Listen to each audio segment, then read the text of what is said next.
आप सभी को मेरा नमस्कार। दिल्ली आईएएस एकेडमी के यूट्यूब प्लेटफॉर्म पर आप सभी का स्वागत है। आज के इस सेशन में हम पॉलिटी एंड गवर्नेंस से संबंधित कुछ इम्पोर्टेंट एमसीक्यू को पढ़ेंगे, जिसका टॉपिक रहेगा हमारा प्रधानमंत्री, मंत्रिपरिषद, राज्यसभा और लोकसभा। तो आइए हम अपनी इस एमसीक्यू सीरीज को स्टार्ट कर दें और क्वेश्चन नंबर 1 को समझते हैं। क्वेश्चन नंबर 1, निम्नलिखित कथनों पर विचार कीजिए और नीचे दिए गए कूट से सही उत्तर का चुनाव कीजिए। हमारे पास कुछ 4 कथन हैं और हमें सही उत्तर का चुनाव करना है।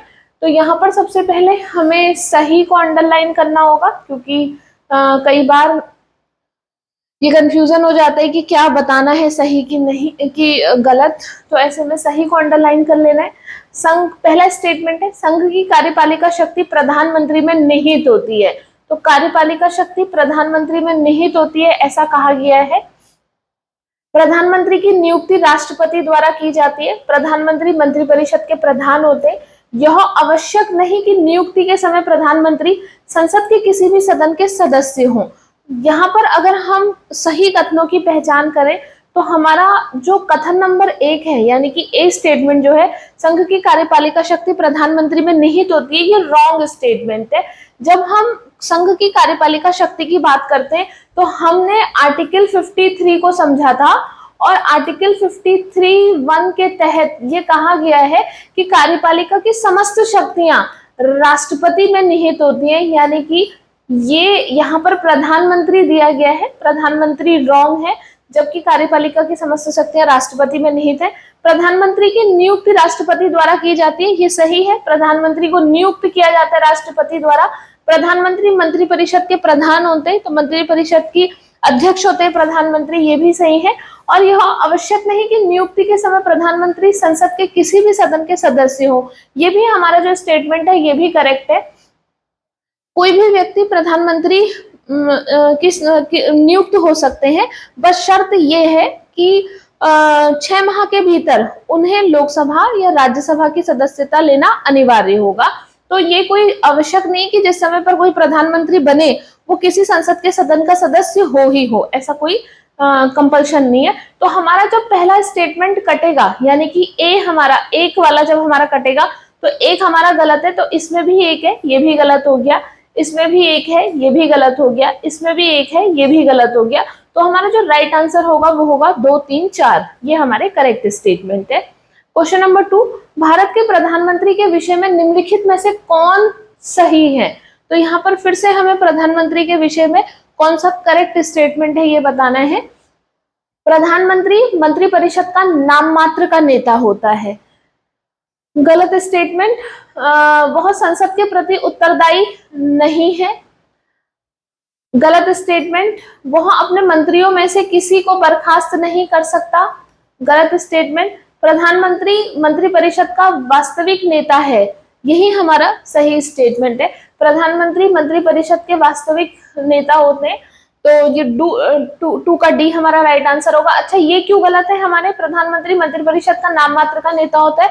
नाम मात्र के नहीं होते प्रधानमंत्री। भारत में 2 तरीके के प्रमुख होते हैं, एक होता है हमारा वास्तविक प्रमुख और एक होता है नाम मात्र का प्रमुख। तो नाम मात्र के प्रमुख राष्ट्रपति होते हैं और वास्तविक प्रमुख प्रधानमंत्री होते हैं। यहाँ प्रधानमंत्री के परिप्रेक्ष्य में नाम मात्र दिया है, इसलिए गलत हो गया। संसद के प्रति उत्तरदायी नहीं है। प्रधानमंत्री हमारे जो है वो लोकसभा, क्योंकि प्रधानमंत्री मंत्रिपरिषद के अध्यक्ष होते हैं, मंत्रिपरिषद का हिस्सा होते हैं, और पूरी की पूरी मंत्रिपरिषद जो है वो सामूहिक रूप से लोकसभा के प्रति उत्तरदायी होती है, और लोकसभा हमारा संसद का एक सदन है। तो यहाँ कहा गया है कि नहीं है, तो इसलिए रॉन्ग है। वह अपने मंत्रियों में से किसी को बर्खास्त नहीं कर सकते। प्रधानमंत्री की सिफारिश पर ही राष्ट्रपति किसी संसद के सदस्य को मंत्री के पद पर नियुक्त कर सकते हैं और प्रधानमंत्री की सिफारिश पर हटा भी सकते हैं। तो ये भी हमारा रॉन्ग स्टेटमेंट है। डी स्टेटमेंट हमारा करेक्ट है। क्वेश्चन नंबर 3 की बात करते हैं। भारत का प्रधानमंत्री होता है निर्वाचित, चयनित, मनोनीत और नियुक्त। तो भारत के जो प्रधानमंत्री होते हैं वो हमारे बहुमत दल के नेता होते हैं। बहुमत दल के लोग अपने में से किसी एक का नाम सजेस्ट करते हैं कि हाँ, ये व्यक्ति प्रधानमंत्री बनेंगे या बने। तो ऐसे में जब भी उनका नाम प्रपोज किया जाता है बहुमत दल के द्वारा, तो उनकी राष्ट्रपति फिर नियुक्ति कराते हैं। तो डी हमारा राइट आंसर होगा। प्रधानमंत्री की नियुक्ति होती है राष्ट्रपति के द्वारा। ये बड़ा अच्छा क्वेश्चन है, ये पूछा भी जाता है, निर्वाचित, चयनित, मनोनीत, तो चारों जो बातें हैं उसमें कंफ्यूजन क्रिएट हो सकता है, तो ध्यान से इसको समझ लेंगे। संविधान में मंत्रिमंडल शब्द का एक ही बार प्रयोग हुआ है, कहां पर? तो जब हमने बात करी मंत्रिमंडल की, दो तरीके के शब्द हैं, एक है हमारा मंत्रिमंडल और एक है हमारा मंत्री परिषद। मंत्री परिषद, तो ये दो शब्द हैं। मंत्रिमंडल की बात करें तो मंत्रिमंडल को हम कहते हैं कैबिनेट मिनिस्टर, और मंत्री परिषद की बात करें तो इसको कहते हैं काउंसिल ऑफ मिनिस्टर्स। तो इसको काउंसिल ऑफ मिनिस्टर्स कहा जाता है, और काउंसिल ऑफ मिनिस्टर्स में सभी तरीके के मंत्री शामिल हैं, यानी कि काउंसिल ऑफ मिनिस्टर में कैबिनेट मंत्री, राज्य मंत्री स्वतंत्र प्रभार, उप मंत्री, इसमें सभी तरीके के मंत्री शामिल है। मंत्री परिषद, परिषद से वैसे भी हम समझ सकते हैं परिषद बड़ी होती है, तो सभी प्रकार के मंत्री। लेकिन जब मंडल की बात करते हैं तो मंडल में कैसे मंत्री? केवल और केवल कैबिनेट मंत्री की बात हो रही है यहाँ पर। तो जब मंत्रिमंडल और मंत्री परिषद की बात होगी तो मंत्रिमंडल कैबिनेट के मंत्री और मंत्री परिषद सब प्रकार के मंत्री, कैबिनेट, राज्य मंत्री स्वतंत्र प्रभार और उप मंत्री, जैसे कि हमने समझ लिया। यहाँ पर जो मंत्रिमंडल शब्द का प्रयोग हमारे संविधान में कितने बार किया गया है ये पूछा गया है। तो हमारे संविधान में मंत्रिमंडल का प्रयोग केवल और केवल अनुच्छेद 352 के परिप्रेक्ष्य में किया गया है, और आर्टिकल 352 की अगर हम बात करें तो ये हमारे राष्ट्रीय आपात से संबंधित है, नेशनल इमरजेंसी से संबंधित है, जिसमें 3 आधारों पर राष्ट्रीय आपात की घोषणा की जाती है। एक तो युद्ध के समय पर, या फिर हमारे देश पर कभी कोई आक्रमण हो जाए, या फिर हमारे देश के अंदर सशस्त्र विद्रोह हो जाए, तो ऐसी परिस्थिति में राष्ट्रीय आपात लगाया जाता है। राष्ट्रीय आपात पहले हमारा केवल मंत्रिमंडल की सिफारिश पर लगा दिया जाता था, लेकिन 44वें संविधान संशोधन 1978 के तहत अनिवार्य कर दिया गया कि जब भी राष्ट्रीय आपात घोषित हो तो उस समय पर मंत्रिमंडल उसमें लिखित सिफारिश करे, तभी उसके बाद ही राष्ट्रीय आपात लगाया जाएगा। तो यहाँ पर 352 के लिए मंत्रिमंडल आया है। यहाँ से 3-4 प्रश्न जो हमें ध्यान देने चाहिए कि जिस समय पर इंदिरा गांधी जी ने राष्ट्रीय आपात लगाया था 1975 में, वो आंतरिक अशांति के आधार पर लगाया दिया था और मौखिक रूप से लग गया था। तो जब हमारी सरकार बदली और सरकार बदलने के बाद जब 44वां संविधान संशोधन हुआ, तो सबसे पहले संशोधन यही किया गया कि अब जब भी आपातकाल लगाया जाएगा उसके लिए मौखिक रूप से लगाया नहीं जाएगा, बल्कि पूरा का पूरा जो मंत्रिमंडल है वो लिखित सिफारिश करेगा, तभी आपात लगाया जाएगा। तो जहां पर लिखित सिफारिश की बात आई वहां पर मंत्रिमंडल शब्द का प्रयोग किया गया। और ये जो प्रावधान किया गया लिखित सिफारिश वाला, ये प्रश्न पूछा जाता है कि आपातकाल लिखित सिफारिश के माध्यम से लगाया जाएगा, कौन से संविधान संशोधन में ऐसा प्रावधान किया गया? तो 44वें संविधान संशोधन 1978 के द्वारा। क्वेश्चन नंबर 5, संसदीय शासन में वास्तविक कार्यपालिका शक्ति किसके पास होती है? तो यहाँ पर पूछा गया है कि पार्लियामेंट्री सिस्टम में हमारे जो रियल हेड है, कार्यपालिका की शक्ति जो है वो किसके पास है? संसद के पास, प्रधानमंत्री के पास, राष्ट्रपति के पास, नौकरशाही के पास। तो अभी अभी हमने डिस्कस किया कि भारत में 2 तरीके के प्रमुख होते हैं, एक हमारे वास्तविक प्रमुख और एक हमारे नाम मात्र के प्रमुख। तो यहाँ वास्तविक कार्यपालिका शक्ति प्रधानमंत्री के पास होती है, बी इसका राइट आंसर होगा। क्वेश्चन नंबर 6, यदि भारत के प्रधानमंत्री संसद के उच्च सदन के सदस्य हो, यानी कि राज्यसभा से सांसद हो, तो वह अविश्वास की स्थिति में अपने पक्ष में वोट नहीं दे सकते, वे निम्न सदन में बजट पर नहीं बोल सकेंगे, केवल उच्च सदन में ही वक्तव्य दे सकते हैं, उन्हें प्रधानमंत्री पद की शपथ ग्रहण करने के बाद 6 माह के अंदर निम्न सदन का सदस्य बनना पड़ेगा। तो हमें क्या करेक्ट है इसमें ये छांटना है, क्योंकि यदि प्रधानमंत्री संसद के उच्च सदन के सदस्य हो तो क्या हो सकता है ये पूछा गया है। यहाँ पर अगर हम बात करें, कोई भी व्यक्ति चाहे वो प्रधानमंत्री हो या फिर वो मंत्री परिषद का हिस्सा हो, यानी कि कोई मंत्री हो, तो ऐसे में वो दोनों सदनों में से किसी भी सदन में बोल सकता है, बहस में प्रतिभाग कर सकता है, लेकिन शर्त यह है कि वो जिस भी सदन का सदस्य होगा वोटिंग वो केवल उसी सदन में करेगा। ऐसे में अगर प्रधानमंत्री राज्यसभा से हो और अविश्वास प्रस्ताव की बात हो तो अविश्वास प्रस्ताव जिसको हम कहते हैं नो कॉन्फिडेंस मोशन, ये अविश्वास प्रस्ताव केवल और केवल लोकसभा में लाया जाता है अगर हमारे प्रधानमंत्री जो हैं वो लोकसभा के सदस्य नहीं है, तो अविश्वास की परिस्थिति में वो वोट नहीं कर सकते, क्योंकि यहाँ पर हमने ये समझा कि वोट चाहे मंत्री हो चाहे प्रधानमंत्री हो, वोटिंग की जब भी बात आएगी, वोटिंग वो केवल उसी सदन में कर सकते हैं जिस सदन की उनके पास सदस्यता होगी। वो बोल सकते हैं, भाग ले सकते हैं, लेकिन वोटिंग किसी भी सदन में नहीं कर सकते। वोटिंग के लिए कंपलसरी है कि उसी सदन में वो क्या करेंगे, अपना किसी विधेयक को लेकर अपना वोट दे सकते हैं। तो ऐसे में अगर वो उच्च सदन के सदस्य होंगे तो अविश्वास की स्थिति में अपने पक्ष में वोट नहीं दे सकेंगे। यही हमारा राइट आंसर होगा।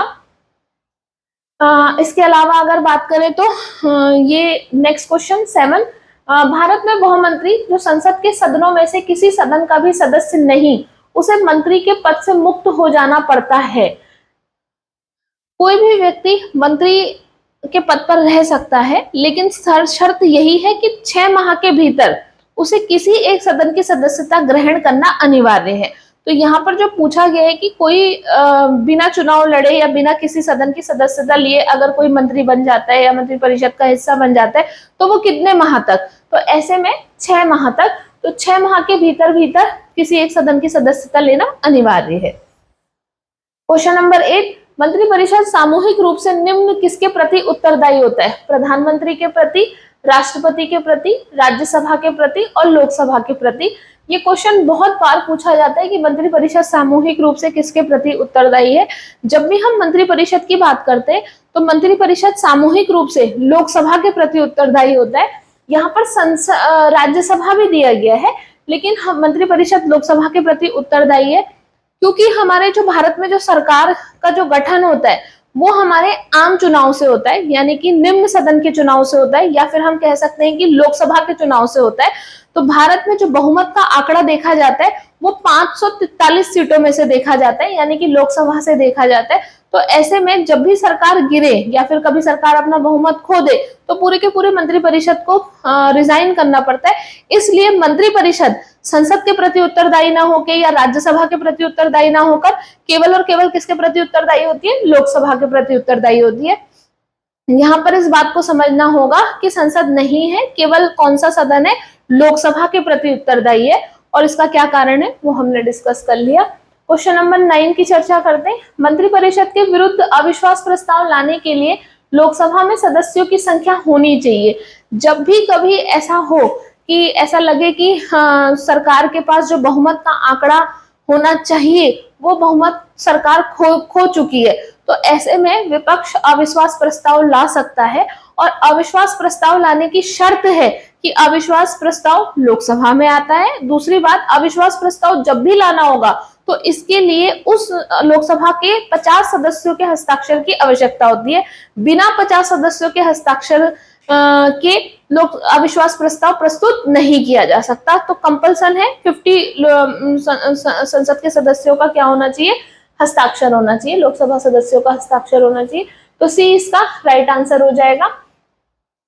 उदारीकरण, निजीकरण और भूमंडलीकरण की नई आर्थिक नीति घोषित की गई प्रधानमंत्री के द्वारा। उदारीकरण जिसको हम लिबरलाइजेशन कहते हैं, निजीकरण जिसको हम प्राइवेटाइजेशन कहते हैं, भूमंडलीकरण जिसको हम ग्लोबलाइजेशन कहते हैं। तो ये हमारे आर्थिक सुधारों का एक हिस्सा था। 1991 में भारत ने कुछ ऐसे डिसीजन लिए जिससे हमारी इकोनॉमी का रिफॉर्म हो सके, और इकोनॉमी को रिफॉर्म करने के लिए, उसमें इम्प्रूवमेंट करने के लिए 3 चीजें अपनाई गई। इस समय पर जो हमारे प्रधानमंत्री थे वो पीवी नरसिम्हा राव थे। सी इसका राइट आंसर होगा।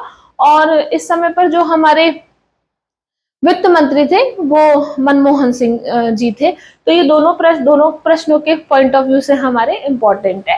क्वेश्चन नंबर 11 की बात करते हैं। निम्नलिखित में से किस संवैधानिक संशोधन अधिनियम द्वारा मंत्री परिषद की सदस्य संख्या लोकसभा के कुल सदस्यों के 15% की सीमा तक निर्धारित की गई?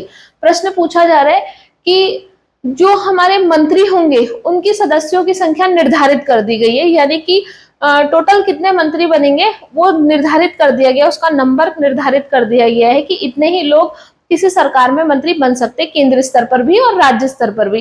पहले क्या था कि पहले कितने भी लोग मंत्री बनाए जा सकते थे, लेकिन हमारा जो एक संविधान संशोधन हुआ और उस संविधान संशोधन के तहत मंत्रियों की संख्या निश्चित कर दी गई। यही प्रश्न पूछा गया कि कौन से संविधान संशोधन से मंत्रियों की संख्या निश्चित की गई। तो 91वें संविधान संशोधन 2003 के तहत केंद्र और राज्य दोनों स्तरों पर मंत्रियों की संख्या निर्धारित कर दी गई। यानी कि जब भी हम केंद्र की बात करें तो 543 के 15% से अधिक नहीं होंगे। और अगर राज्यों की बात करें तो राज्य में, जैसे हमारे उत्तराखंड राज्य में 70 सीटों की विधानसभा, तो 70 का 15% से अधिक मंत्री नहीं होंगे, कैलकुलेट करके जितना भी आएगा। तो ये 91वें संविधान संशोधन से किया गया है। Question number 12, council of scientific and industrial research का अध्यक्ष कौन होता है? तो यहाँ पर CSIR की बात की गई है, CSIR, council of scientific industrial research. तो इसके जो अध्यक्ष होते हैं वो भारत के प्रधानमंत्री होते हैं। भारत के प्रधानमंत्री CSIR के भी अध्यक्ष होते हैं। भारत के प्रधानमंत्री नीति आयोग के भी अध्यक्ष होते हैं। तो ये प्रश्न इसी पॉइंट ऑफ व्यू से पूछा गया है। क्वेश्चन नंबर 13, जय जवान जय किसान का नारा किसने दिया? जवाहरलाल नेहरू ने, लाल बहादुर शास्त्री ने, चौधरी चरण सिंह ने, इंदिरा गांधी जी ने। तो जय जवान जय किसान का नारा जो था वो भारत के दूसरे प्रधानमंत्री लाल बहादुर शास्त्री जी के द्वारा दिया गया। 1965 में जब 1962 में भारत और चीन का युद्ध हुआ, 65 में भारत और पाकिस्तान का, तो ऐसी परिस्थिति में जो खाद्य की जो आपूर्ति थी वो बहुत कम हो गई थी। ऐसे में अमेरिका से खाद्यान्न पूर्ति की जा रही थी भारत को। तो यहाँ पर लाल बहादुर शास्त्री ने भारत के लोगों को संबोधित करते हुए कहा कि भारत की जो शक्ति है वो किसानों में निहित है और जवानों में निहित है। क्योंकि युद्ध का समय भी चल रहा था, तो जवानों को प्रेरित करने के लिए उन्होंने जय जवान और किसानों को प्रेरित करने के लिए उन्होंने जय किसान का नारा दिया। तो जय जवान जय किसान का नारा देने वाले जो थे वो लाल बहादुर शास्त्री थे। तो बी इसका राइट आंसर हो जाएगा।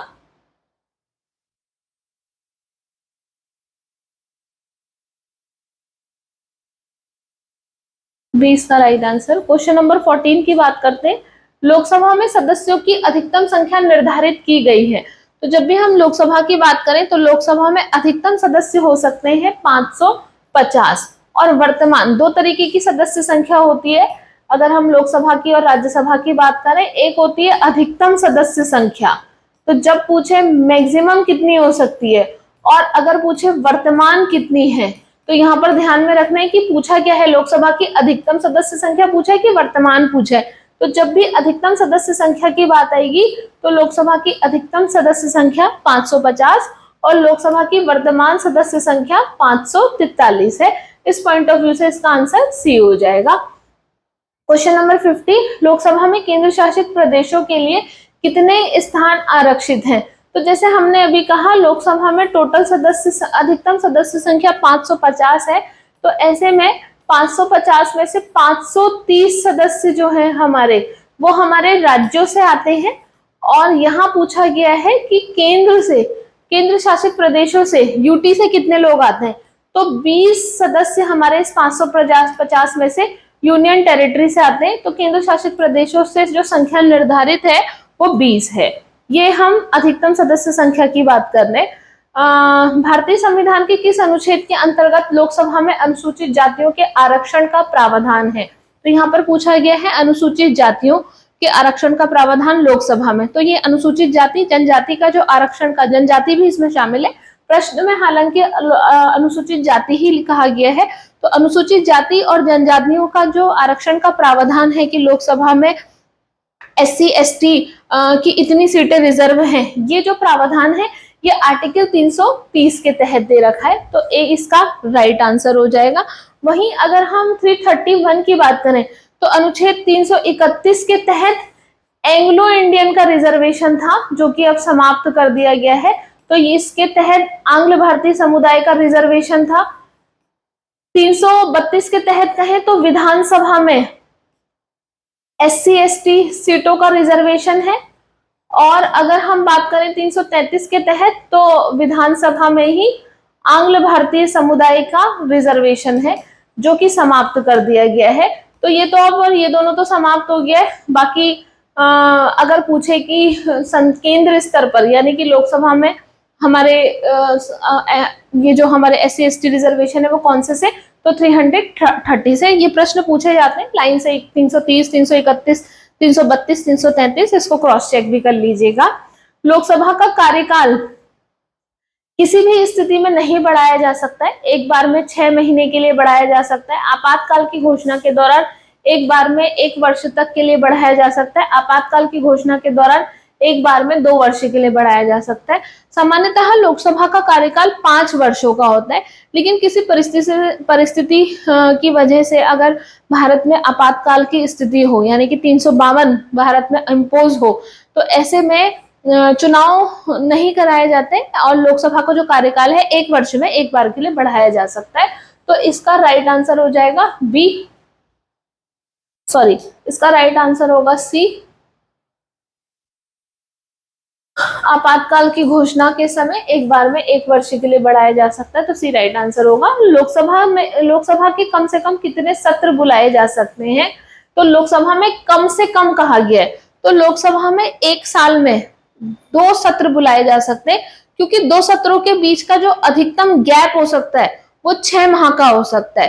तो 12 महीने होते हैं, तो 6-6 महीने के अंदर अगर लोकसभा का सदन बुलाया जाना है तो 2 सत्र बुलाए जा सकते हैं कम से कम, न्यूनतम 2 तो बुलाने ही है, क्योंकि 6 माह से ज्यादा का डिफरेंस होना नहीं चाहिए। तो 6-6 माह के भीतर लोकसभा के सत्र आयोजित किए जाएंगे, ऐसा कंपलसरी है। और वैसे अगर हम सामान्यतः बात करें तो 4-4 माह के अंतर्गत भी लोकसभा के सत्र बुलाए जा सकते हैं। तो अगर हम अधिकतम की बात करें तो 3 सत्र हो सकते हैं, न्यूनतम की बात करें तो 2 ही सत्र हो सकते हैं। तो यहाँ पर कम से कम पूछा गया है कि लोकसभा में कम से कम, प्रश्न ऐसे ही पूछा जाता है जनरली कि लोकसभा में एक वर्ष में कम से कम कितने सत्र हो सकते हैं, तो 6 माह के अंतर में 2 हमारे सत्र हो सकते हैं, तो वर्ष में 2 बार राइट आंसर होगा। क्वेश्चन नंबर 19, लोकसभा का कोरम कुल सदस्य संख्या का कितना प्रतिशत होता है? तो यहाँ पर कोरम की बात की गई है, और अगर हम कोरम की बात करें तो लोकसभा में जो कोरम है या फिर राज्यसभा में जो कोरम, राज्यसभा में या राज्यों की विधानसभा विधान परिषद में जब भी हम कोरम की बात करते हैं तो ये होता है, कोरम की जो संख्या है वो 1/10 है। कोरम कहने का मतलब है न्यूनतम सदस्य संख्या। किसी भी काम को करने के लिए उसको वैधानिकता प्रदान करने के लिए कोरम होना आवश्यक है, यानी कि न्यूनतम आवश्यक लोग होना आवश्यक है। मान लीजिए कि अगर कोरम नहीं है तो ऐसे में उस काम की वैधानिकता नहीं मानी जाती है। तो जैसे हम लोकसभा, सपोज अगर हम लोकसभा की बात करें तो लोकसभा में कोरम 1/10 होना चाहिए, तो 545 का 1/10, तो ये हो जाता है हमारा 54.5, और अगर हम इसको राउंड ऑफ कर ले तो ये हो जाता है 55। यानी कि लोकसभा या फिर केंद्र स्तर पर या फिर राज्य स्तर पर कोरम 1/10 होना चाहिए। लोकसभा में अगर हम पर्टिकुलर संख्या की बात करें तो लोकसभा में 545 का 1/10 54.5, तो 55। ऐसी राज्यसभा का भी निकाल लेंगे 245 का 1/10। ऐसी अगर हम उत्तराखंड की बात करें कि उत्तराखंड में कोरम कितना होना चाहिए, तो 70 × 1/10 कुछ इस तरीके से। तो यहाँ पर 19 का डी आंसर हमारा करेक्ट होगा। लोकसभा चुनाव का कोई प्रत्याशी अपनी जमानत खो देता है यदि वो प्राप्त ना कर सके। तो जब भी कोई व्यक्ति चुनाव में कुल वैध मतों का 1/6 प्राप्त नहीं करता है तो वो अपनी जमानत खो देता है। तो जमानत यहाँ पर ऑप्शन है 1/3, 1/5, 1/4 और उपरोक्त में से कोई नहीं। तो यहाँ पर हमारा जमानत खोने के लिए 1/6 मत प्राप्त करना, वैध मतों का 1/6 मत प्राप्त करना आवश्यक है, इसलिए यहाँ पर उपरोक्त में से कोई नहीं आंसर होगा, क्योंकि यहाँ 1/6 नहीं दिया गया है। लोकसभा का पहला आम चुनाव कब हुआ? 1949 में, 1950 में, 1952 में, 1954 में। तो जब भी हम आम चुनाव की बात करें तो आम चुनाव 51-52 में हुआ था, यानी कि अक्टूबर 1951 से शुरू हुआ और फरवरी 1952 को समाप्त हुआ। तो 51-52, तो यहाँ पर 51 ऑप्शन में नहीं है, तो इसलिए सी इसका राइट आंसर हो जाएगा 52 में। लोकसभा अध्यक्ष अपना त्यागपत्र किसको संबोधित करता है? तो लोकसभा का जो अध्यक्ष होता है, लोकसभा का अध्यक्ष अपना त्यागपत्र लोकसभा के उपाध्यक्ष को संबोधित करता है, तो सी इसका राइट आंसर हो जाएगा। प्रोटेम स्पीकर का कर्तव्य होता है, तो प्रोटेम स्पीकर की जब भी हम बात करते हैं तो ये होता है हमारा, जब कभी नई लोकसभा, मतलब जब चुनाव होता है लोकसभा का, उसके बाद नवनिर्वाचित सांसदों को शपथ दिलाने के लिए उन्हीं सांसदों में से जो सबसे वरिष्ठतम होता है उसको प्रोटेम स्पीकर चुना जाता है। तो यहाँ पर जो ऑप्शन है हमारा ये है कि सदस्यों को शपथ दिलाने हेतु प्रोटेम स्पीकर का कर्तव्य है। तो बी इसका राइट आंसर होगा क्वेश्चन नंबर 23 का। लोकसभा के प्रथम अध्यक्ष कौन थे? तो ये सबको पता है कि लोकसभा के प्रथम अध्यक्ष जीवी मावलंकर यानी कि गणेश वासुदेव मावलंकर थे। तो ए राइट आंसर होगा। लोकसभा की प्रथम महिला अध्यक्ष कौन है? तो लोकसभा की पहली महिला अध्यक्ष मीरा कुमार है। तो ये जो 15वीं लोकसभा थी, 15वीं लोकसभा यानी कि कांग्रेस का कार्यकाल था, तो उस समय पर जो हमारी लोकसभा अध्यक्ष थी वो मीरा कुमार थी। ये पहली लोकसभा अध्यक्ष थी। अगर प्रश्न पूछे कि दूसरी लोकसभा अध्यक्ष कौन बनी महिला में, तो दूसरी महिला लोकसभा अध्यक्ष बनी थी हमारी कौन? सुमित्रा महाजन। तो सुमित्रा महाजन दूसरी महिला लोकसभा अध्यक्ष और पहली महिला लोकसभा अध्यक्ष मीरा कुमार। राज्यसभा का सदस्य चुने जाते हैं 4 वर्ष के लिए, 5 वर्ष के लिए, 6 वर्ष के लिए, आजीवन। तो राज्यसभा के जो सदस्य होते हैं वो 6 वर्ष के लिए चुने जाते हैं, क्योंकि राज्यसभा का कार्यकाल 6 वर्षों का होता है और इसके 1/3 सदस्य प्रत्येक 2 वर्षों में सेवानिवृत्त होते रहते हैं। क्वेश्चन नंबर 27, राज्यसभा को स्थायी सदन कहते हैं क्योंकि सभी सदस्य आजीवन सदस्य होते हैं। गलत, इसे विघटित नहीं किया जा सकता। कुछ सदस्य प्रति 2 वर्ष में अवकाश ग्रहण करते हैं। और बी और सी दोनों। तो इसका जो राइट आंसर होगा, राज्यसभा को स्थायी सदन कहते हैं। राज्यसभा को स्थायी सदन इसलिए कहते हैं क्योंकि इसको कभी भी विघटित नहीं किया जा सकता। राज्यसभा के साथ ये प्रावधान है कि राज्यसभा एक स्थायी सदन है, उसको कभी भी भंग नहीं किया जा सकता। तो बी इसका राइट आंसर होगा, इसीलिए इसको स्थायी सदन कहते हैं।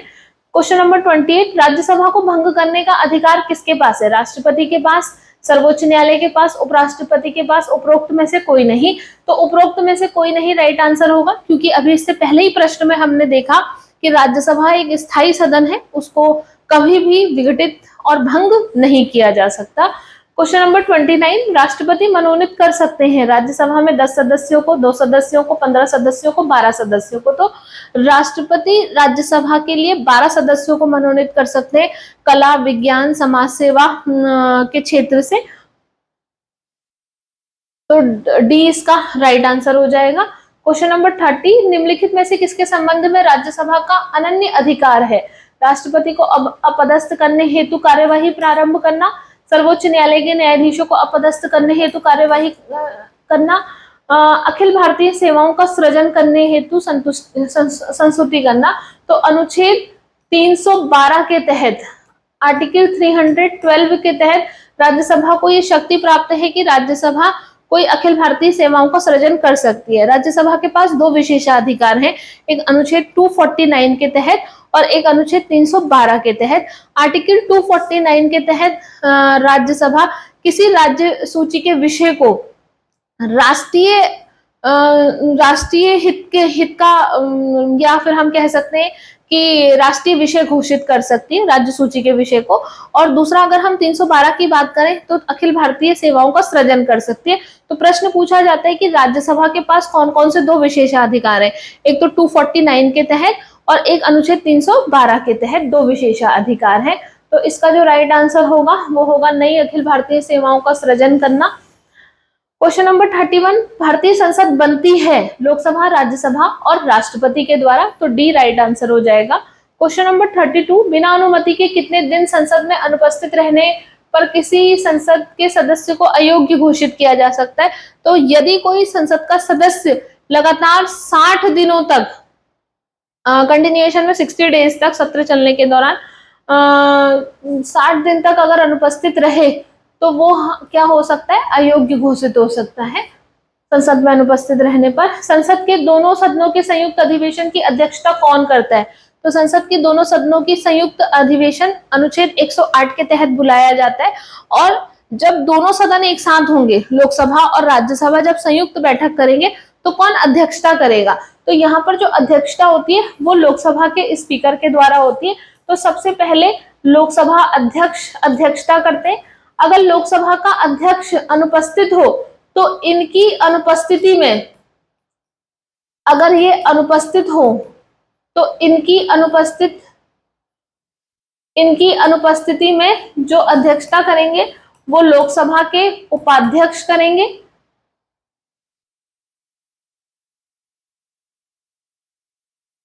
अगर ये अनुपस्थित होते हैं तो लोकसभा के उपाध्यक्ष करते हैं।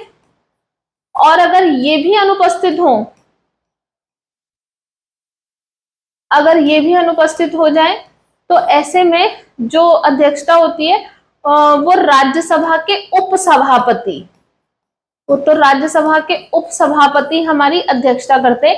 यहाँ पर ध्यान रखने वाली बात यह है कि राज्यसभा के सभापति नहीं, राज्यसभा के उपसभापति, क्योंकि राज्यसभा के सभापति देश के उपराष्ट्रपति भी होते हैं। हाँ, तो इस वजह से सभापति नहीं करते, उपसभापति करते हैं। तो प्रश्न कभी ऐसे भी पूछ लिया जाता है कि संयुक्त बैठक की अध्यक्षता लोकसभा अध्यक्ष की अनुपस्थिति में कौन? तो यहाँ पर तो पूछा गया वैसे सबसे पहले कौन करेगा, सबसे पहला अधिकार किसको है? तो लोकसभा की संयुक्त बैठक की अध्यक्षता करने का सबसे पहला अधिकार लोकसभा अध्यक्ष के पास है। अगर लोकसभा अध्यक्ष अनुपस्थित है तो लोकसभा का उपाध्यक्ष, और लोकसभा का उपाध्यक्ष भी अनुपस्थित है तो राज्यसभा के उपसभापति इसकी अध्यक्षता करते हैं। क्वेश्चन नंबर 34, कोई विधेयक धन विधेयक है या नहीं, इसका निर्णय कौन करता है? तो ये राष्ट्रपति होना चाहिए। राष्ट्रपति, लोकसभा अध्यक्ष, प्रधानमंत्री और हमारे मंत्रिपरिषद के कोई लोग। तो कोई विधेयक धन विधेयक है कि नहीं ये निर्धारित करते हैं लोकसभा अध्यक्ष। तो बी इसका राइट आंसर हो जाएगा। किस संविधान संशोधन के द्वारा केंद्र एवं राज्य में आंग्ल भारतीय समुदाय के मनोनयन को समाप्त कर दिया गया है? तो 104वां संविधान संशोधन 2019 के द्वारा केंद्र और राज्य दोनों स्तर पर आंग्ल भारतीय समुदाय के मनोनयन को समाप्त कर दिया गया। आंग्ल भारतीय समुदाय कहने का मतलब है एंग्लो इंडियन। इनका रिप्रेजेंटेशन पहले केंद्र स्तर पर भी था और राज्य स्तर पर भी था। जैसे अगर हम लोकसभा की बात करें तो लोकसभा में पहले सीटों की संख्या थी हमारी 545, और इन 545 का भी अगर हम डिस्ट्रीब्यूशन करें तो 543 हमारी निर्वाचित थी, इलेक्टेड थी, और 2 हमारी मनोनीत थी। तो 2 सीटें हमारी मनोनीत थी। और अगर हम मनोनीत की बात करें कि ये 2 लोग कौन होते थे जो जिनका मनोनयन होता था, तो ये होते थे हमारे एंग्लो इंडियन, आंग्ल भारतीय, और इनको मनोनीत कौन करता था? राष्ट्रपति करते थे। लेकिन अब जो ये एंग्लो इंडियन का मनोनयन है इसको समाप्त कर दिया गया, और इसको समाप्त करने के लिए 104वां संविधान संशोधन 2019 किया गया। एंग्लो इंडियन ऐसे लोग होते हैं जिनके पूर्वजों का संबंध कहाँ से? ब्रिटेन से या किसी यूरोपियन कंट्री से, उनको एंग्लो इंडियन कहा जाता था। अभी इनकी संख्या थोड़ी कम हो गई तो शायद इस कारण से इनके मनोनयन को समाप्त कर दिया गया, केंद्र में भी और राज्य स्तर पर भी। तो प्रश्न इंपॉर्टेंट है। तो कुछ इस तरीके से हमने अपने 35 क्वेश्चंस को समझा। इसके अलावा जो हमारे इंपॉर्टेंट क्वेश्चंस होंगे उनको भी हम समझेंगे। जो हमारे इस सीरीज में कुछ और प्रश्न होंगे तो इसका पार्ट 2 भी आएगा। थैंक यू सो मच आज की क्लास के लिए। इम्पॉर्टेंट अनाउंसमेंट, एसएसटी की जो टेस्ट सीरीज है वो 25 जून से लॉन्च की जाएगी ऐप के माध्यम से। सीबीटी बेस्ड हमारा टेस्ट होगा, और ऐप का जो क्योंकि ऐप का लिंक जो है वो हमारे डिस्क्रिप्शन बॉक्स में है, तो वहां से आप ऐप को डाउनलोड कर सकते हैं। दूसरी इंपॉर्टेंट बात, केवल टेस्ट के लिए ही नहीं, इसके अलावा भी जिसको इसका पीडीएफ चाहिए, जो हमने क्वेश्चन सॉल्व किए उसके अगर आपको पीडीएफ चाहिए, आंसर की चाहिए, तो वो भी आपको ऐप से ही मिलेगा, और ऐप का लिंक मैंने आपको बता दिया है। तो इसी के साथ आज की क्लास के लिए थैंक यू। इसके बाद नए वीडियो में नए टॉपिक के साथ मिलते हैं। Thank you.